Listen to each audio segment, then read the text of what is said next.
Podcast Answer Man, episode number 190. Entertaining, educational, and encouraging content that makes a difference. This is GSPN.TV. Join the community.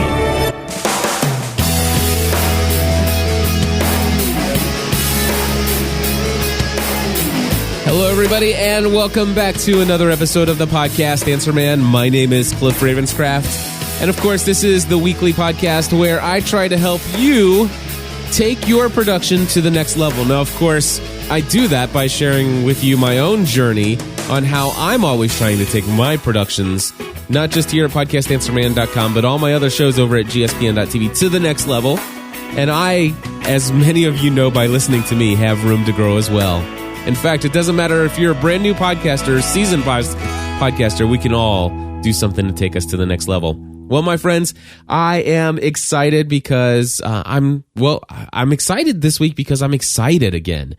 And I had basically a little bit of a spell there where I dealt with some strep throat and came out of that and was busy with a bunch of other stuff, and then went to a Christmas party, came down with a sinus infection, and just not been very productive, been very unmotivated, uninspired. I think I might have shared a lot of that stuff last week, so I'm not going to bore you with all of that stuff again other than what I just did.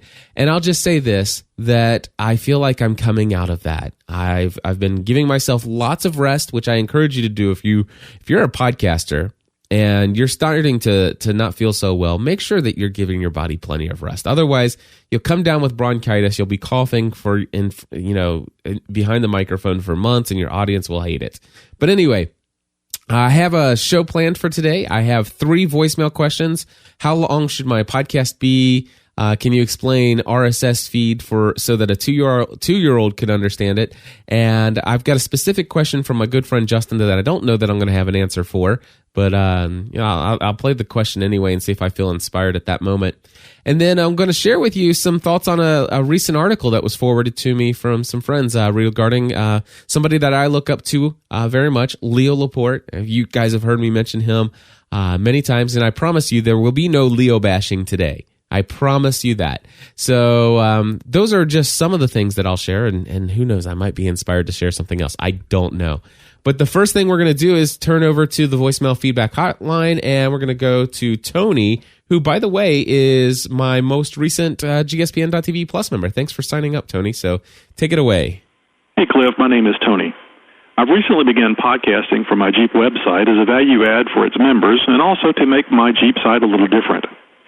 I've been getting great feedback from my members, and I was considering doing another podcast for my personal blog site. I am concerned that those podcasts might be too short in duration, 5, 10, or 15 minutes only. Do you think this is too short for a podcast? If so, what would be the minimum length podcast you would recommend? Thank you. All right.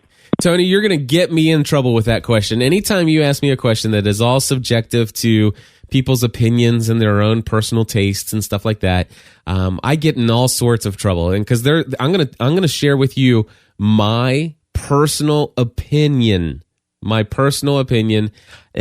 I'm going to give you some reasons behind it. But I'm going to tell you there is no formula for this. I will tell you, I listen to a show that I would never have thought that I would ever listen to as far as lengthwise on a weekly basis. And actually 2 of them. I listen to This Week in Tech by Leo Laporte and Mac Break Weekly with Leo Laporte. Now, as long as Leo's on those shows, then I'll listen to him. If he's not on those shows, I usually don't listen to them.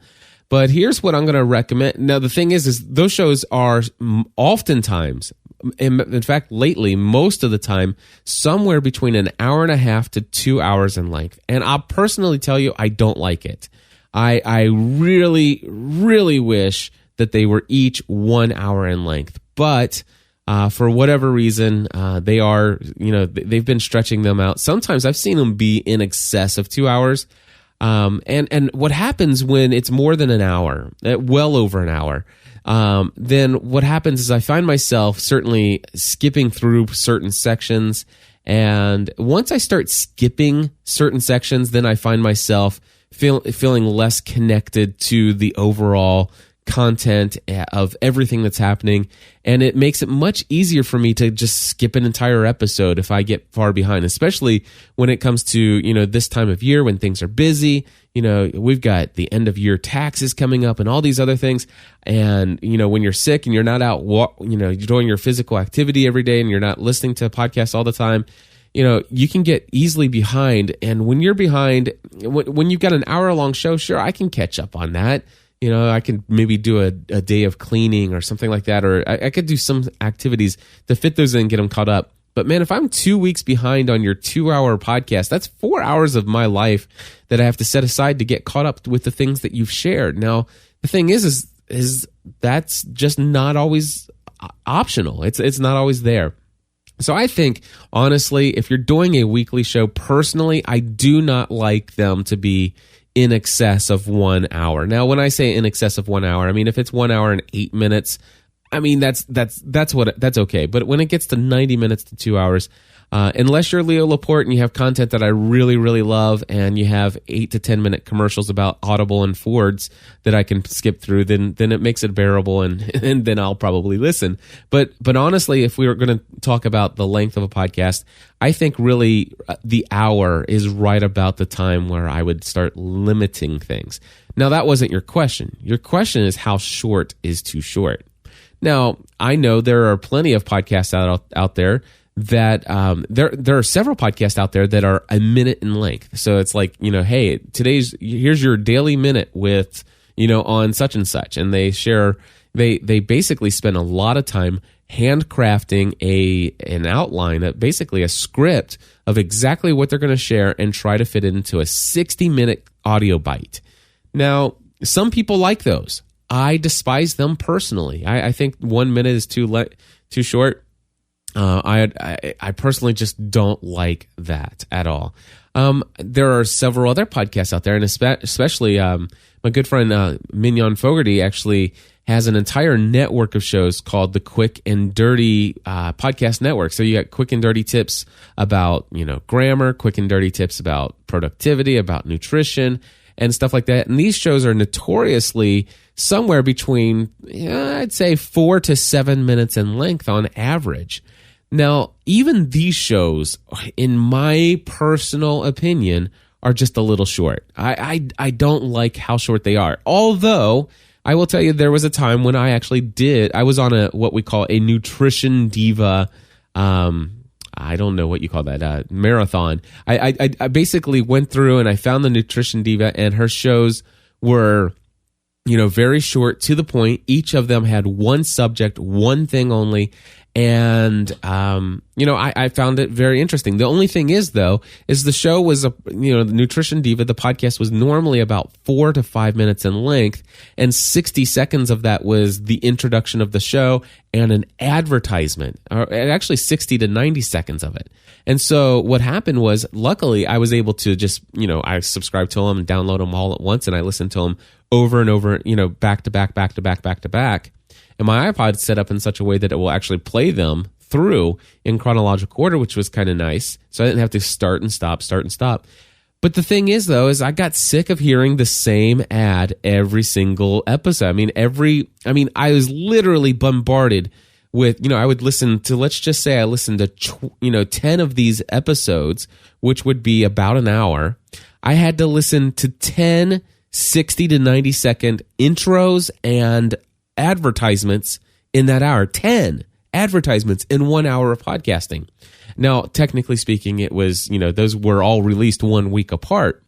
But here's the thing. If I'm going to subscribe to a podcast on a weekly basis and it's that short, obviously you never want to just fill in time. And so if that's all you got to say, and you can be concrete and fast, and your content is something that I desire to hear, greatly, then I think that 5-minute format is going to be great.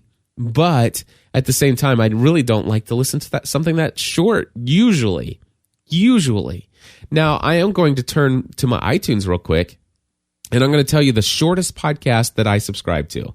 And it is Mac OS Ken. And his show is approximately... My light in my studio just fell from the ceiling, which tells me that there's been lots of jumping going on up in the kitchen upstairs. I'll have to fix that shortly. Interesting. Sorry about that. Anyway, so here's the deal. 10 to 15 minutes is on average what Mac OS Ken is. And he's scripted. He's to the point. He's well edited. And he keeps it short and sweet. And he shares only the news about Mac and what's going on in the world of Mac. And he does that on a daily basis. I think if you're going to do a show that is multiple times a week, multiple shows per week, whether it be 2 or 3 or 4 or even 5 episodes a week, then I would recommend the 10 to 14 minute, format as far as the maximum. But I also, I think I found that, 10 to 15 minutes is really the minimum I like to hear a podcast episode. Now, for me, I think the sweet spot for a podcast is somewhere between 20 to 30 minutes. I really like shows that are somewhere between 20 to 30 minutes in length. And, I certainly do plenty of shows myself that are between 30 to 60 minutes. And in fact, a majority, if not most all of my shows are right around 30 to 60 minutes in length. So again, those are all personal preferences. If anything, I'm going to tell you that some of my reasons for not liking a shorter podcast, especially if you're weekly, the fact is if I'm caught up on your show and I don't have to catch up on all your back archives and I'm just waiting for a new episode, once a week or even once every other day, and your show's only 5 minutes, I have to create a playlist to put you in so that when I'm on the treadmill, I don't have to be searching for the next show after yours is done. And especially if I'm driving, that could be very dangerous, switching from podcast to podcast. I go on road trips and I like to listen to good, lengthy podcasts back to back. I don't usually bother with short format shows because I'm usually listening when I have ample amounts of time to burn listening to content, such as a 30 to 60 minute workout or a good drive. So anyway, Tony, those are just my personal feelings. You're going to get a bunch of people who say they prefer short and sweet. I'd say if I was going to give you one thing, if you only have 10 minutes of content in you, then only do 10 minutes of content. Don't stretch it out to 20 minutes just because you want to have a longer format show. Say what you got to say and then let it be that. All right. Moving right along, we're going to move to David, who has a question about RSS. Hey, Cliff. This is David from allwhowander.us. First off, I want to say how much I enjoy and appreciate your podcast and the passion with which it's made. Wish I discovered you months ago. I'm currently in the throes of the maelstrom, which is setting up my infrastructure for the show. Forgive my ignorance, but I feel like a toddler trying to engineer a nuclear power plant. My questions are legion, but I'll stick with 2. 1, while setting up my RSS feed with FeedBurner, I had to stop right in the middle.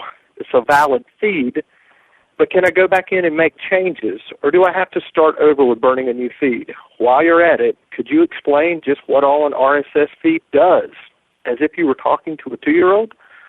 Question 2, my podcast is on my WordPress homepage. I created a separate category/page for my blog. How do I blog from that new page? Once again, I appreciate it. Thank you so much, and I look forward to your response. Thanks again, man. Bye-bye. All right, David, thank you so much. As far as your FeedBurner feed, one of the nice things is, if you got stuck in the middle and kind of had to walk away from the process of burning your FeedBurner feed, and you had already created, you already pasted in your original feed from WordPress, and you already told it what your new feed address with FeedBurner is going to be, then that feed is there in FeedBurner, and so all you need to do is sign into FeedBurner and click on the title of the feed that's listed in the list there. And when you click on that, then what you want to do is click on customize. I think it's, let me go into FeedBurner real quick here. Okay, so actually it is optimize. So basically you go into your FeedBurner account and you'll see it says here, my feeds, and then you just click on the feed that you had started. And when you get into the actual dashboard of that feed, there's a bunch of tabs at the top. You just click optimize. And when you were setting your feed up the very first time, it was asking you for description and category and keywords and all that other stuff.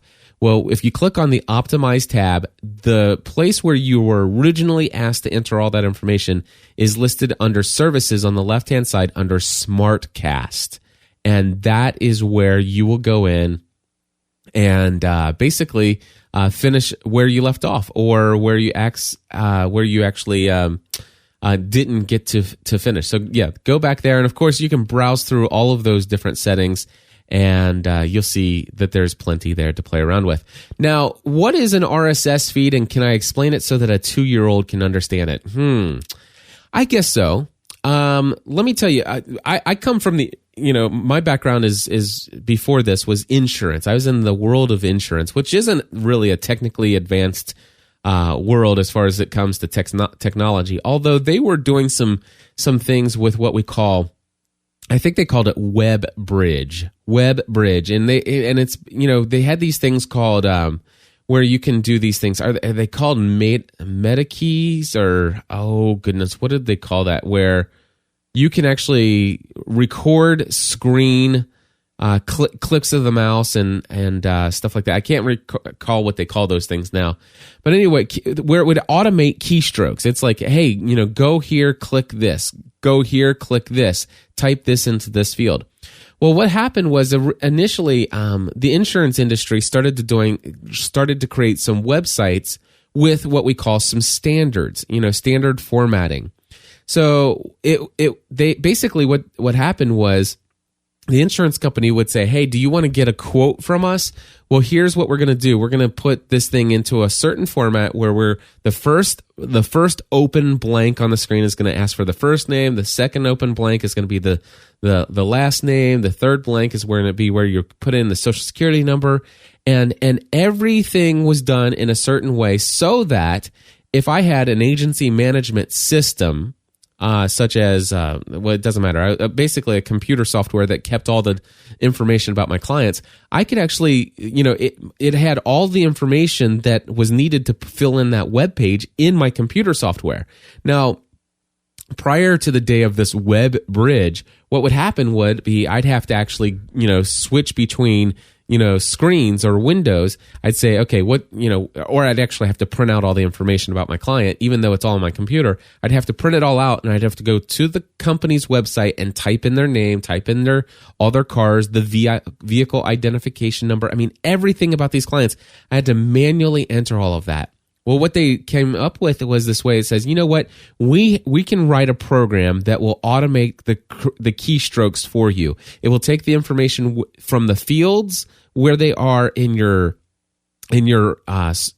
software where you keep all your client information, and it will basically pull all of those things. And because we know exactly where this company is asking for those information, we'll actually go in and enter all of that information for you. So basically it automated it because the software, the keystrokes, remembering software, knew exactly where to put all that. So basically in the background, it's saying, hey, go here, take this, copy this information, go over to this website, paste it here. Copy, paste, copy, paste.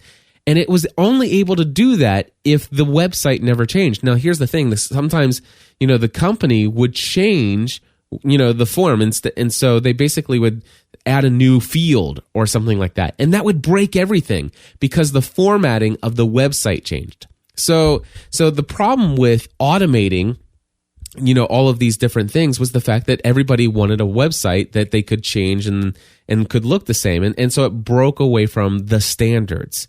And today, my website looks different than your website does.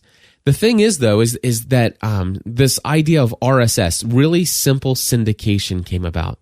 And the problem is that not necessarily inputting information, but just reading our information.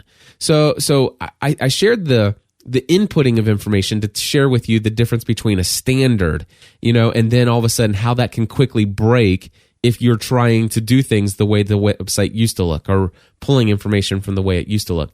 Now, the thing is that, so let's talk about not putting information into a website, but pulling information out of a website. And why would we want to do this? Well, the thing is let's just say I read David's blog, and then I read Tony's blog, and I read Justin's blog, and I read Leo's blog, and I'm reading all these people's blogs. But the thing is, some of these people blog daily, some of them blog weekly, some of them just blog whenever they have a wild hair sticking out of their nose or whatever.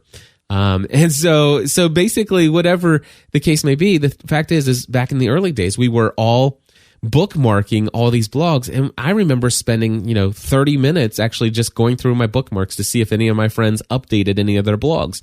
And usually out of, 20 different blogs that I had bookmarked, there was usually on a daily basis about one to three of them that were updated. And I could read that update and yay, it was fun. But I spent a lot of time, looking at 17 different web pages that didn't have anything new at all. Now the thing is with the customization of the of the web, if everybody blogged and did their websites exactly the same way, meaning that the title was always the first thing, the date was always the next thing, the author's name was the next thing, and all this other stuff, and then the content, the blog post itself was the fifth element down, then you could create software that would where you could actually say, hey, go to this website and scrape the information off of the website and bring it to me if there's something new, and do it in a format that just looks nice on my reading end of things, to where everybody that I read, it all pretty much looks the same, kind of like a newspaper. Just deliver it to me. Now, if we all formatted our websites the same way, we could just create software that would go to your website address and would scrape that information off. And it could even say, hey, let me look at your site. Oh, that looks exactly the same way it was the last time I looked at it. I don't need to pull anything new because, the date and the title is the same as at the top of your page is the same as what it was the last time. Well, the thing is my blog might have my name and date and the author name and all that other stuff at the bottom of the blog post instead of the top. And that's where things got a little crazy. And so you couldn't make this website scraping software anymore. So what happened was some folks got together and they decided to create this thing called RSS, which is a standard of publishing data. And basically it happens in the background, and it typically was meant to work automatically with this software that you're using to create your website anyway, this content management system. So that, sure, I can make my website look exactly the way I want it. Matter of fact, if I wanted to, I could actually have the content of my blog be at the top. And if I wanted to, I could actually make the title of the blog post vertically, going vertically up from the top to the bottom on the right hand side of the content if I want to on my website, and it's just my prerogative. I can be as creative with the design and put elements all over the place. I can add and take things away, and it won't break anything. But RSS, the RSS feed is basically saying, hey, we're going to create another version of the output of your content from your site, and we're going to create and it's going to be a standard, and everybody's going to do it exactly the same way. And so basically it's doing kind of what that WebBridge software was. It's like, listen, we're going to go into your content here, and we're going to pull the title. And I know that on your content, on your site, on your website, in your design, you like to put the content vertically on the right-hand side of the blog post, which is just crazy. But hey, for RSS, we're putting the title of your post front and center. It's item number 1. Item number 2, we're looking for the name of the author. Item number 3, we're looking for the date. Item number 4, we're looking for the content. And we're going to put this out in a standard way so that everybody's RSS feed is formulated in the same way. And that made the ability for RSS readers to actually be able to go out and search people's websites, not their public site, but their RSS feed. Gave them the ability to actually go look at Robert's RSS feed, David's RSS feed, Leo's RSS feed, Tony's RSS feed, Justin's RSS feed. All the RSS feeds look and are formatted exactly the same way. And then therefore I can actually subscribe to those RSS feeds, and my reading software can go and say, hey, is there any new data since the last time I checked? And if there is, bring it in. and just bring me the information. Don't bring me the website and the design. Just bring me the information and put it on my screen for me. And that's what RSS made available. So if you go to reader.google.com, it's my favorite RSS reader, and it allows me to subscribe to many blogs. And here's the coolest thing in the world. I no longer have to, I can subscribe to 20 different blogs. And if only 3 people update their blog today, then when I go to Google, reader.google.com or google.com/reader, then basically what happens is I only see 3 new updates. It's like, hey, you have 3 different, out of all the websites that you're subscribed to, only 3 of them have an update. And by the way, here those are. And I can click on those stories and I read them right from my program, and I get all the content, and I get it without having to come to your website. It gets delivered to me. That's the whole syndicating it out, sending it out. And the nice thing is that's all done automatically. So what happened was Dave Weiner and I think Adam Curry got together and started to think about, hey, I wonder if we could attach a media file, whether it be audio or video. Can we attach a media file to this and create a software that instead of just pulling text, will pull audio files, and then we could deliver audio via RSS. And so basically it was kind of like taking email, and it's like, hey, I wonder if we can attach a file, an image to this, and send an email attachment. Well, it's kind of like taking that, and that's what we call enclosing. So they added a new, a standard for communicating in RSS called enclosures. And if you add some code for an enclosure, basically what it says is, hey, this RSS feed, not only is there the title, not only is there the author, the date this was posted, and all the content of the actual text content of the blog itself, but there's also, there's also a thing here. It says enclosure. Hey, there's a file that is included with this piece of documentation on the website. And by the way, here is a link to where you can find that MP3 file or that video file, or that audio or video file. And so basically the RSS is just basically shows that, hey, there's an enclosed or an attached or an intended audio or video file to go with this. Could be PDF even as well. But anyway, and if you're going to be reading this, hey, go grab this this audio file as well. So then you can create what's called pod catching software. And back in the early days, there was all kinds of pod catching software out there. And then today there are still several to choose from. The most popular of which is iTunes. iTunes started to include this ability to read RSS feeds, and specifically just to see if there were any media enclosures on them. And if there are, then it will actually bring not all of the content, but it will actually bring in the audio file. It'll bring the title, it'll bring in the author name, it'll bring in the subject, and it does bring in the notes, as we're going to find out with Justin in just a minute. It'll bring in the a little bit of the blog post as well, but specifically it's meant to actually pull in the audio file. So when it sees my RSS feed and it says, hey, Cliff has a file hosted on Libsyn at this website address, and it's enclosed with this particular blog post on my site in the RSS feed, by golly, I'm going to go and download that file for Cliff and bring it into his iTunes. And so that's what's happening, is the RSS feed is notifying iTunes or other podcatching software that there is a file enclosed or meant to be attached to this particular post, and it tells it what the website address is, so that software can then go and automatically download that podcast for you. Now, whether or not that was clear enough for a 2-year-old, I doubt it, but hopefully that makes a lot of sense about what's going on in the world of podcasting. So sure, I can put a podcast, this recording, this MP3 audio recording of my voice for episode 190 on my website. And if I had no RSS feed, this would not be a podcast. This would be an audio recording that is made available for you to play from my website. You would have to come to my website, click the play button, or download the MP3 for yourself and listen to it. That is not a podcast. However, what makes it a podcast is the fact that my site, especially since I use WordPress, automatically includes RSS in the background. And I am going through and using some special code, and I am currently using the Blueberry PowerPress plugin to do my enclosures for me automatically. I could do it by hand if I want to, but I choose not to. But anyway, I use the Blueberry PowerPress. I hate PodPress, by the way.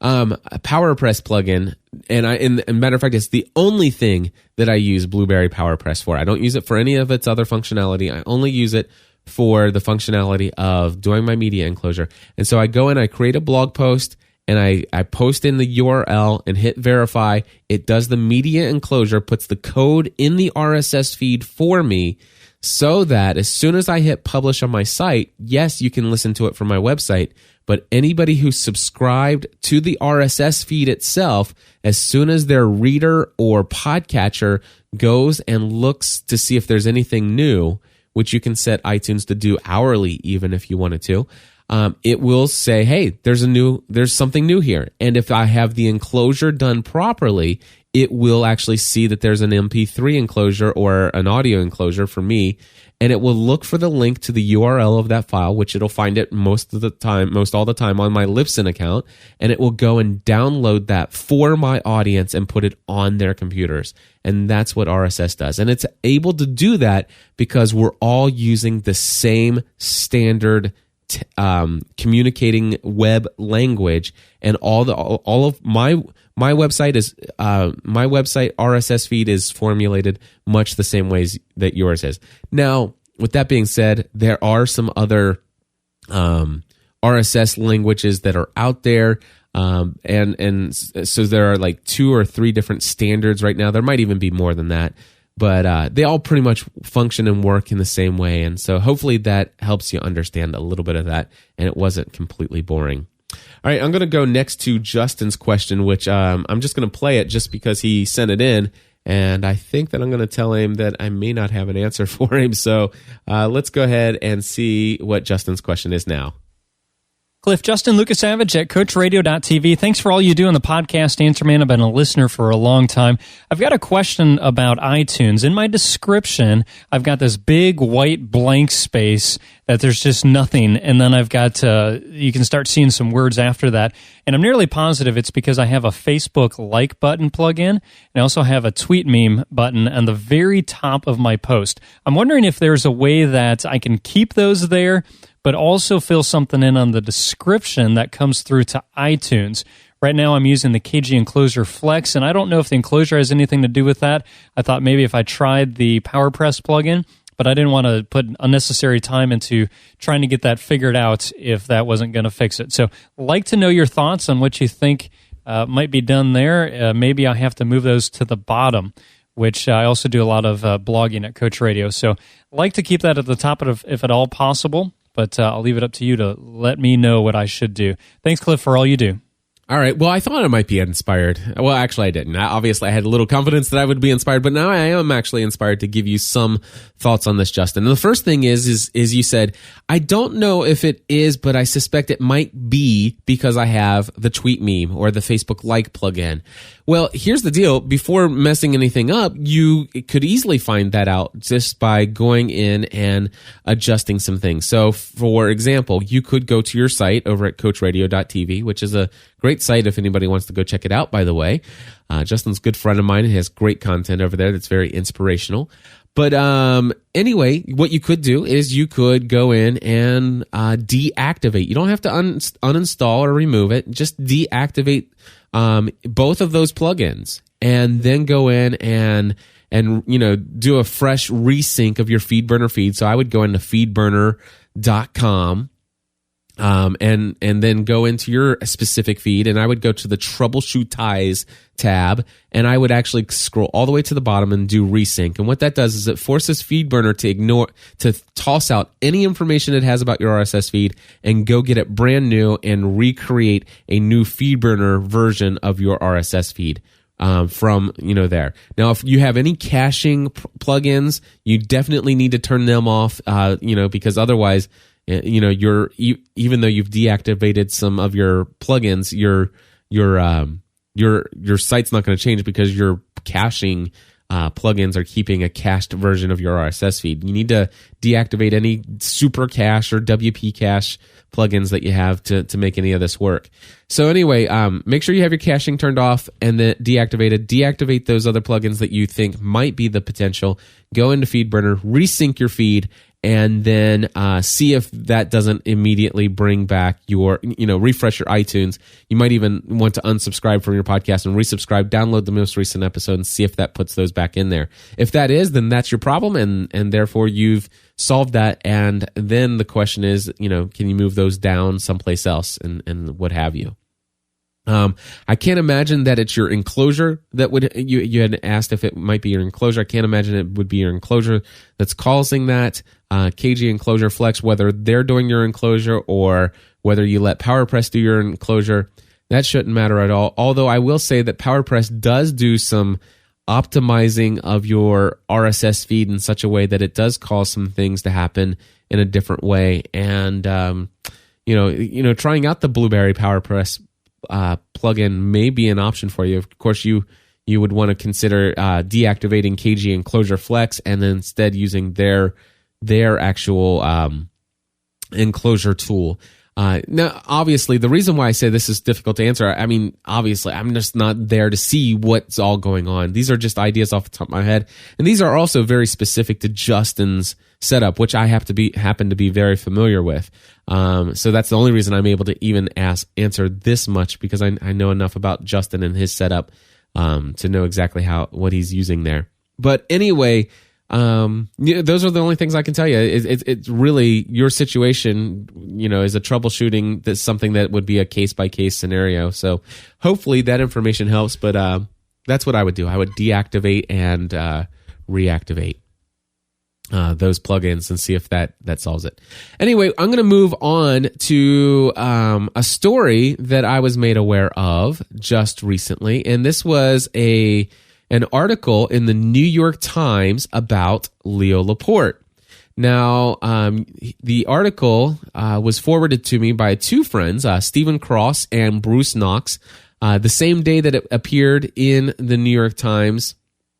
It showed up. Now, it's a good thing. I just actually clicked on the link, and it says here, please log in. So I guess maybe it's available on their site without logging in for a little while, and then it disappears into the archives, and you have to pay to get it. So I'm glad I got it when I did. I'll put a link to the article in the show notes, but know that you may not be able to get the full article. But that's okay, because I took some notes on the article, and I wanted to share with you some interesting things. Now, if you don't know who Leo Laporte is, I would just encourage you to go to Google and just do a search for Leo Laporte. He is somebody who has been he was the one who introduced me to podcasting for the very first time. He's the one who actually personally recommended that I buy the Heil PR40 microphone, which I cannot tell you how much I appreciate that advice. And if you listen to the archives of Podcast Answer Man, he's also a person who has been notorious for saying podcasting is dead. And of course, you've heard, if you listen to those episodes, you've heard me say that I just happen to know that that's just not the case. And I think it's wrong for Leo to say that just due to the fact that, his podcasting empire is very much alive, and what he is doing is podcasting, and what's making him successful is podcasting. And that is not dead. And again, I'm not going to rehash any old arguments in that case, but I'm just going to pull from the article a couple quotes. And all of these are, by the way, quotes from the author of the article. And one of the quotes here, it says, "This Week in Tech," which is downloaded by 250,000 people each week. So here we have a fresh, brand new, up to date information on the number of people who are downloading the episode, the podcast of This Week in Tech on a weekly basis, which is 250,000 people each week, which is a great audience, absolutely wonderful audience size. And Leo has certainly benefited from the fact that he's had so many years of experience in the media world, and he had a massive cable television network such as ZDTV, later known as Tech TV, that really brought him to a ton of people, attention of I would say millions of people, including myself. That's where I first heard about Leo Laporte. And if it wasn't for Tech TV and ZDTV, I wouldn't have heard about Leo. And chances are I may not have heard about podcasting as early as I did. But anyway, but yeah, so 250,000 people. So, and by the way, he's always said that his audience grows by about 2% per month. So if you think about that, his This Week in Tech, 250,000. So there's 250,000 times 0.02. So he adds about 5,000 new subscribers per month, approximately. So there you go. I think that's pretty cool.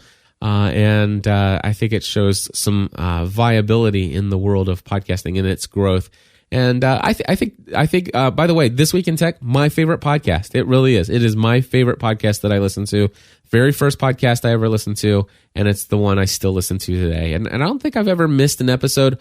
As far as at least the first few minutes, there are a couple episodes where they've had either where Leo was not on the show or where Leo was on the show, and some of maybe one or two of the guests were just so annoying that I just gave up that episode. And I think I may have been behind a week or two once or twice, and I've decided to delete an episode. But still, out of, I think probably hundreds of episodes for at least 5 years now, I've listened to most all of them. So anyway, here's another interesting quote from the article.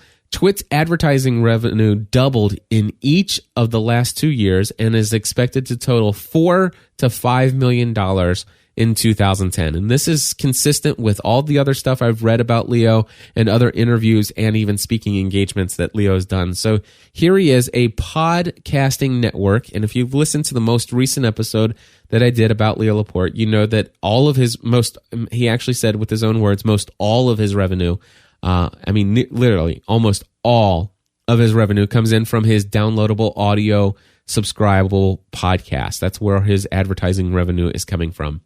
So audio podcasting revenue, bringing in advertising revenue coming in $4 to $5 million for 2010. Very awesome, very encouraging number. Now here's what the article says. It says starting at $40 per thousand listeners, Twit's ad rates are among the highest in American podcasting and are considerably higher than commercial broadcasting rates, which are typically $5 to $15 per thousand listeners. Now, I want to tell you that, I think that, I guess maybe if you consider solid advertisement, although I consider what he has is more of a sponsor relationship than pure advertisement. But he is doing a CPM, which is cost per thousand. And I know that doesn't make sense, but I think it's cost per per meal. I can't remember what the technical term was. It was, I think it's from Latin or whatever. But anyway, it's cost per thousand, and he charges $40 per thousand listens or downloads of his show. And so therefore that's where he's, calculating that. And if you get 250,000 people listening to you, sure, that can add up to a lot of money. And he's got a total of like 20 some odd shows that he does. And not all of them, by the way. Twit is his most popular show. So 250,000. I'd say probably the next closest show would be Mac Break Weekly, and I would venture to say that it's probably got, if I had to guess, and it is just a guess, maybe 100 to 150,000 subscribers. I could be off on that. It may be closer to 200,000. I'm not sure, but.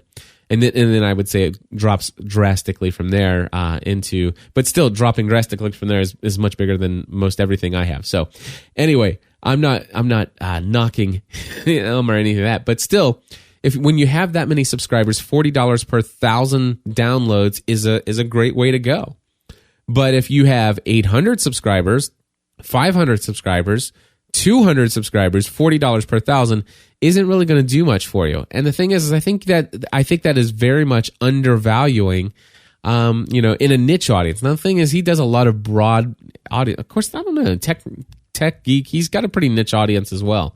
But still, well, especially with some of his smaller shows, This Week in Google, This Week in Biotech. I mean, he's got some niche shows. So I think he could probably get by with a higher cost per thousand and stuff like that. Now, I want to say when it's the article, the New York Times says it's among the highest in American podcasting.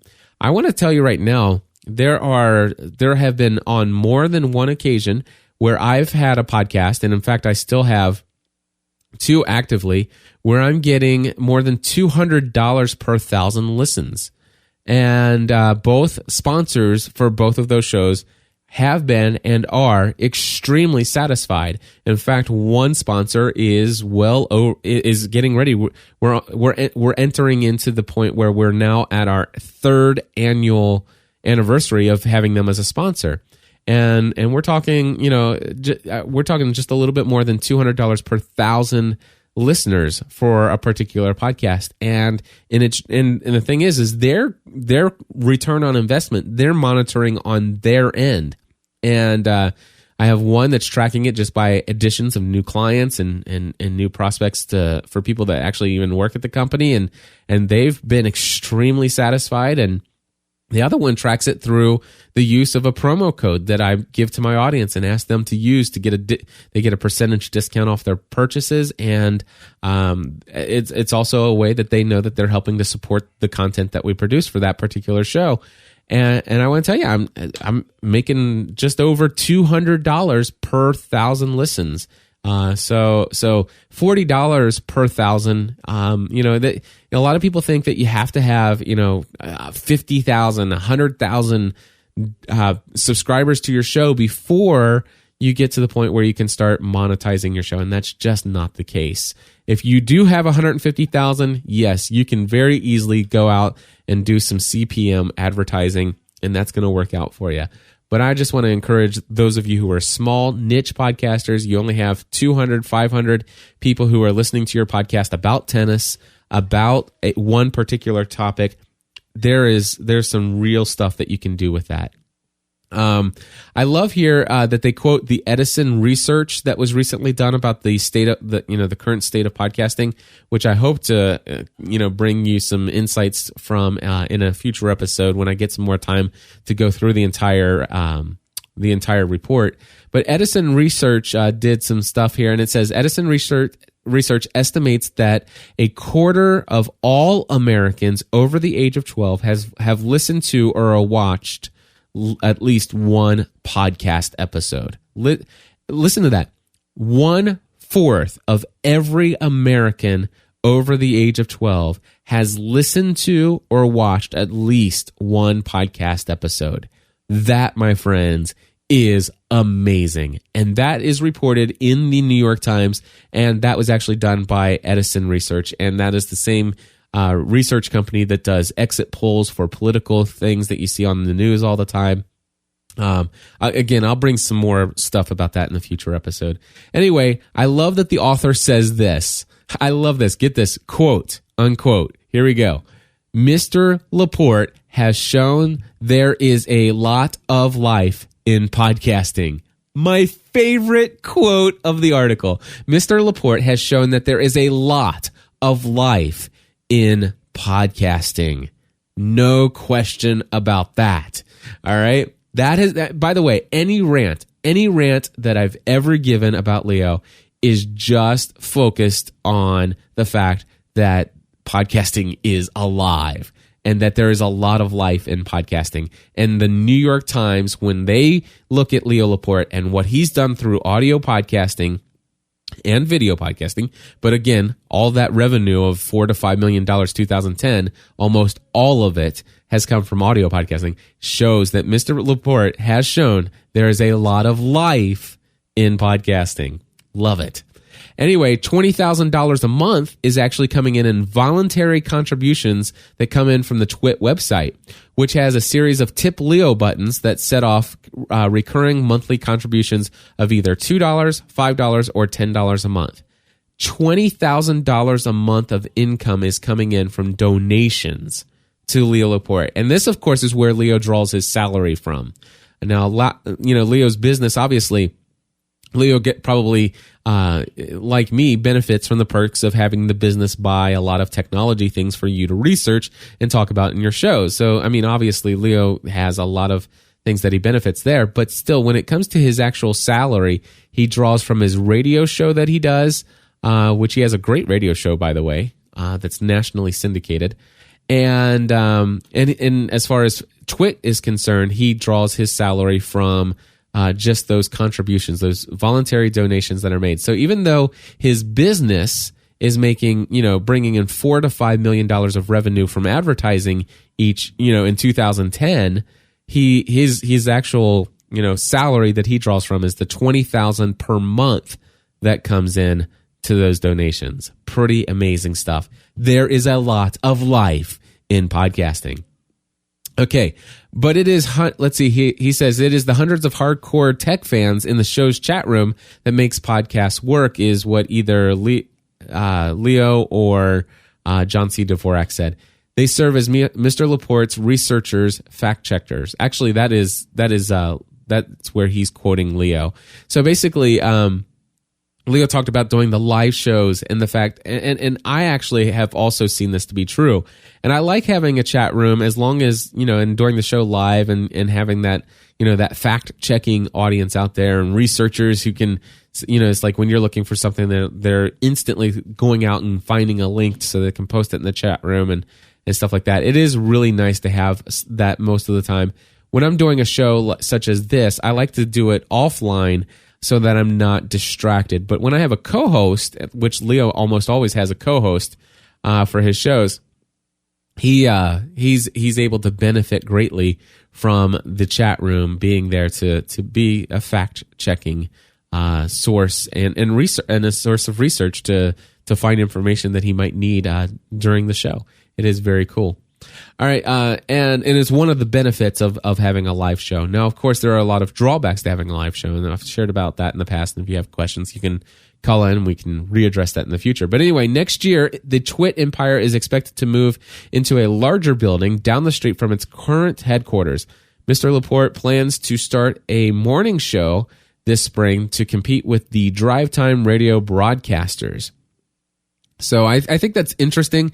He's definitely going to, I know that he's interested in this move of live streaming and not so much heavily emphasis on the time shifted ability. And of course, a morning show is probably going to be, a much longer format. And it's going to be honest with you, when you start to get into a 2 to 3 hour daily commute show, that's when it becomes to the point it's like, I don't know if I really want to download that and be a subscriber of that daily content 3 hours a day.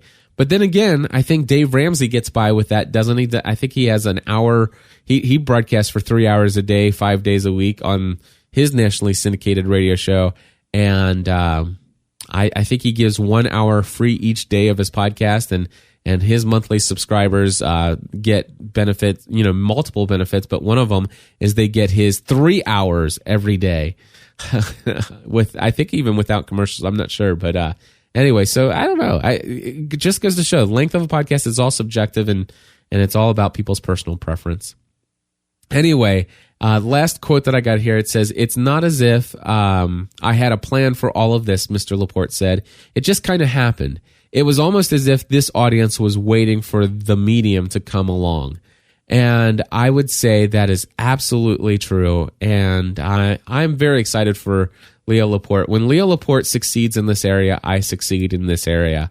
Obviously, personally, I get a little defensive if somebody who succeeds so well goes around telling the public that podcasting is dead. But I think, if anything, his words can say it all they want, but if there's anything that speaks louder than that is the success that he's had in audio podcasting, that even the New York Times says Mr. Laporte has shown that there is a lot of life in podcasting. And I think, my friends, we have a title. Well, that is going to do it here for this episode of Podcast Answer Man, and I am looking for that button right there. And I just want to say thank you for subscribing to this podcast. Again, I have been doing a lot of soul searching and self-reflection these past couple days and weeks. and I have no idea what 2011 has in store for me.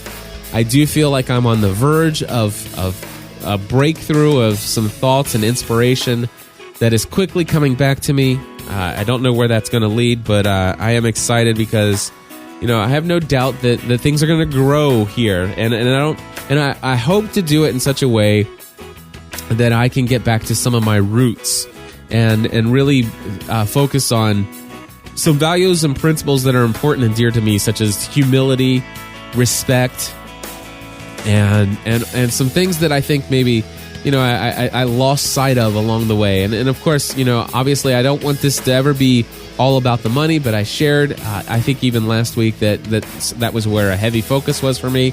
I still want to make lots of money. I'm not going to lie about that, but I don't want that to be the controlling factor of the content that is released here on Podcast Answer Man moving forward. Interesting story, since I have 2 minutes left to tell you, is I had somebody email me, and they said, "Hey, Cliff, would you mind taking a look at my website, listen to my podcast, and give me some feedback?" Now, of course, I don't normally have a lot of time to do one-on-one evaluation of where people are in their podcasting, because I do get 40 to 100 emails a day and have a desire to respond to everybody. But I did. I took some time. I actually clicked through to the site and I listened to the first 2 minutes of this person's podcast. And I gave some, normally, by the way, I would never give you constructive criticism about your podcast unless you've asked me. I personally, I get a lot of it myself. So the thing is if you ask me to evaluate something, I'll give you my honest thoughts. And I won't say who this person is. I won't say the name of the show. I won't say the name of the link. But the first thing I did is I said, number one, calm down a little bit. Slow down, because you seem so rushed. And what happened was the first 2 minutes of the show was all about contact information. Follow me on Twitter. Follow me on Facebook. Follow me on the website. If you go to the website, at the top, you see this. On the right-hand side, you can see where you can click this and you can do this. And at the beginning of the show, he says, hey, we're going to get all the contact information out of the way at first. And he was so rushed. And I said, number one, slow down and be more calm and relaxed. And then your audience won't feel rushed along with you. And number two, put your contact information at the end of your podcast. Assume every single person is listening to your show for the very first time. Assume every episode is going to be the first time that somebody is listening to your show. And chances are, the first 2 minutes, if they don't get to the real meat of your show, they're going to check out. And so the people who do want to contact you, who do want to follow you, they're going to be around at the end of the show. Put that there. Anyway, I got an email back saying, "Oh, I've unsubscribed. You're horrible, blah, blah, blah." You can't even win for listening, taking 2 minutes, actually taking 20 minutes out of my day to try to help somebody who asked for my help. And then he told me how horrible of a person I am. Anyway, it is what it is. And I ran out of time. God bless you all. Happy New Year. Even for you, who was it I can't remember who it is. Richard in Boston. Happy New Year to you, even if it happens to be after the first of the year. I just hope everybody has a blessed 2011. I'm looking forward to it. God bless you all. We'll talk to you soon. Bye-bye.